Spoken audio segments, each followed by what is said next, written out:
Congress party ಯಾವಾಗ ರಾಜ್ಯದಲ್ಲಿ ಅಧಿಕಾರದಲ್ಲಿದೆ, ವಿಶೇಷವಾಗಿ ಇತ್ತೀಚಿನ 25-30 ವರ್ಷದೊಳಗೆ ತುಷ್ಟೀಕರಣದ ಪರಾಕಾಷ್ಠೆಯನ್ನು ಅವರು ಮುಟ್ಟಿದ್ದಾರೆ.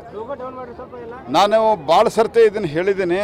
ಮತಾಂಧ ಮುಸಲ್ಮಾನರದು, ನಾ ಎಲ್ಲ ಮುಸಲ್ಮಾನರು ಅಂತ ಹೇಳೋದಲ್ಲ, ಮತಾಂಧ ಮುಸಲ್ಮಾನರೇನು ಈ ಗಡಬಡಿಗಳನ್ನು ಮಾಡ್ತಾರೆ. ಹುಬ್ಬಳ್ಳಿಯಲ್ಲಿ ಪೊಲೀಸ್ ಸ್ಟೇಷನ್ನ ಮತ್ತು ಪೊಲೀಸರನ್ನ ಸುಡ್ಲಿಕ್ಕೆ ಪ್ರಯತ್ನ ಮಾಡಿರುವಂಥದ್ದು, ಆನಂತರ ಆ ಕಡೆ DJ ಹಳ್ಳಿ KG ಹಳ್ಳಿದು ವಿತ್ಡ್ರಾ ಮಾಡಿದ್ದು, ಹೈಕೋರ್ಟ್ ಕಪಾಳ ಮೋಕ್ಷ ಮಾಡಿದ ನಂತರ ಸಹಿತ ಹುಬ್ಬಳ್ಳಿ ಕೇಸ್ ಹಿಂತೆಗಿಬೇಕು ಅನ್ನುವಂಥ ಪ್ರಯತ್ನ ಮಾಡ್ತಾರೆ ಮತಾಂಧ ಇಸ್ಲಾಮಿಕ್ ಶಕ್ತಿಗಳು. ಯಾರು ಬೇರೆ ಬೇರೆ ರೀತಿಯಾದಂಥ ಡೌಟ್ಗಳನ್ನು ವ್ಯಕ್ತಪಡಿಸಿದ್ರು. ಕೆಲವುದರಲ್ಲಂತೂ NIA ತನಿಖೆ ನಡೆದದ್ದು ಸಹಿತ ರೆಕಮೆಂಡೇಶನ್ ಆಗಿತ್ತು.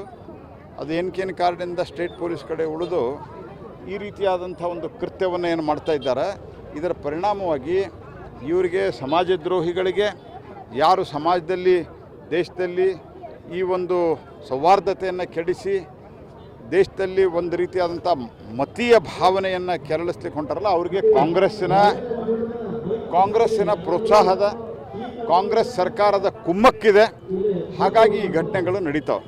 ಸೊ ಅದರದ ಪರಿಣಾಮನೇ ಇವತ್ತು ಜಾತೀಯ ಗಣತಿಯಲ್ಲಿ ಸಹಿತ ಯಾವ ಆಧಾರದ ಮೇಲೆ ಮಾಡ್ತಾರೆ, ಜಾತೀಯ ಒಂದು ಸಮೀಕ್ಷೆ ಅಂಥೇಳಿ ಯಾವ ಆಧಾರದ ಮೇಲೆ ಕುರುಬ ಕ್ರಿಶ್ಚಿಯನ್ನು, ಬ್ರಾಹ್ಮಣ್ ಕ್ರಿಶ್ಚಿಯನ್ನು, ಲಿಂಗಾಯತ್ ಕ್ರಿಶ್ಚಿಯನ್ನು ಯಾವ ಆಧಾರದ ಮೇಲೆ ಮಾಡ್ಲಿಕ್ಕೆ ಹೊರಟಿದ್ದೀರಿ ನೀವು? ಕನ್ವರ್ಟ್ ಆದವರಿಗೆ ಮೀಸಲಾತಿ ಇಲ್ಲ ಅನ್ನೋ ಸ್ಪಷ್ಟದ ನಮ್ಮ ಸಂವಿಧಾನದಾಗ.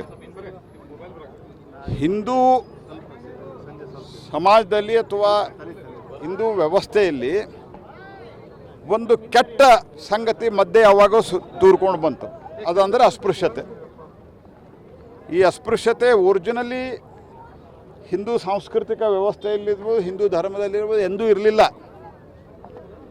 ಇದು ಮಧ್ಯದಲ್ಲಿ ಯಾವುದೋ ಒಂದು ಘಟ್ಟದಲ್ಲಿ ಇದೊಂದು ಭಾಳ ಕೆಟ್ಟದಾದಂಥ ಒಂದು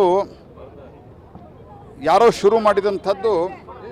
ಅದು ಮುಂದೆ ಭಾಳಷ್ಟು ಜನರನ್ನ, ಇಡೀ ಸಮಾಜದಿಂದನೇ ನಮ್ಮದೇ ಬಂಧುಗಳನ್ನು, ನಮ್ಮ ಜೊತೆಗೆ ರಕ್ತ ಹಂಚಿಕೊಂಡು, ನಮ್ಮ ಜೊತೆಗೆ ಇದೇ ಗಾಳಿಯನ್ನು ತೆಗೆದುಕೊಂಡು ಇದೇ ನೀರನ್ನು ಕುಡಿಯುವಂಥವ್ರನ್ನ ದೂರಿಡುವಂಥ ಒಂದು ಕೆಟ್ಟ ಪರಿಸ್ಥಿತಿ ಬಂದದ್ದಕ್ಕೆ, ಅವರಿಗೆ ಸಾಮಾಜಿಕ ಸಮಾನತೆ ಇಲ್ಲದಕ್ಕೆ ಅವರಿಗೆ ರಿಸರ್ವೇಷನ್ ಅಂತ ಮಾಡಿದ್ರು.